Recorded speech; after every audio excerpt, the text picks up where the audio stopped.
UK के साथ FTA लागू होने की खबर से यूनाइटेड स्पिरिट्स बाजार के फोकस में बना हुआ है। आज ये शेयर करीब 4% चढ़कर वायदा के टॉप गेनर्स में शामिल है। कंपनी पर आज जेपी मॉर्गन ने भी रिपोर्ट जारी की है। इस रिपोर्ट से भी स्टॉक को सपोर्ट मिला है। इस बीच ISWAI ने ये कहा कि यूके से स्कॉच विस्की के इंपोर्ट पर टैरिफ घटने से स्पिरिट्स सप्लाई चेन में वैल्यू ग्रोथ और प्रीमियम इंटरनेशनल ब्रांड्स तक कंज्यूमर्स की पहुंच बढ़ने की उम्मीद है। इस खबर के चलते 18 जून को शराब बनाने वाली सभी बड़ी कंपनियों के शेयरों में बढ़त देखने को मिली।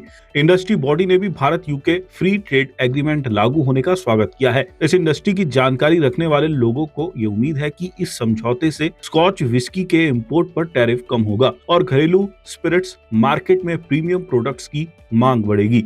आज के कारोबारी सेशन में तेजी देखने वाली कंपनियों में यूनाइटेड स्पिरिट्स 3.98% बढ़कर 1361.50 पर, तिलक नगर इंडस्ट्रीज 3.3% बढ़कर 443 पर, एसोसिएट एल्कोहल्स एंड ब्रूअरीज 2.1% बढ़कर 843.95 पर, पिकाडिली एग्रो 1.5% बढ़कर 588 पर और रेडको खेतान 1.3% बढ़कर 3619 पर जाते दिखे हैं। जेपी मॉर्गन की एक पॉजिटिव टिप्पणी से यूनाइटेड स्पिरिट्स को लेकर निवेशकों का भरोसा और बढ़ा है। ब्रोकरेज ने इस स्टॉक पर ओवरएट रेटिंग बनाए रखी है और इसका टारगेट प्राइस 1510 रुपए तय किया गया है।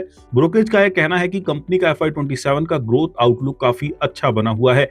ब्रोकरेज को डबल डिजिट P&A ग्रोथ की उम्मीद है। उसका मानना है कि मैकडॉवेल्स रिफ्रेश जैसे प्रोडक्ट को नया रूप देने की पहल का कंपनी को फायदा मिलेगा। वोडका में इनोवेशन, टकीला में नई कैटेगरी बनाने और यूके एफटीए से कंपनी का फायदा होगा। जेपी मॉर्गन ने यह भी कहा कि कंपनी के लिए साल की दूसरी छमाही बेहतर रह सकती है क्योंकि महाराष्ट्र का असर अब खत्म हो रहा है। ब्रोकरेज को उम्मीद है कि धीरे धीरे मार्जिन में सुधार आएगा। इससे कंपनी की कमाई बढ़ने में मदद मिलेगी। हालांकि पैकेजिंग और लॉजिस्टिक की बढ़ती लागत की वजह से ग्रॉस मार्जिन पर कुछ समय के लिए दबाव बना रह सकता है। ब्रोकरेज ने यह भी कहा कि ब्रांड की पहचान मजबूत करने की कोशिशों को बढ़ावा देने के लिए विज्ञापन और प्रमोशन पर ज्यादा खर्च हो सकता है। उधर भारत यूके ट्रेड एग्रीमेंट लागू होने पर इंडस्ट्री बॉडीज की अच्छी प्रतिक्रिया के बाद इस सेक्टर को लेकर अच्छा माहौल बना है।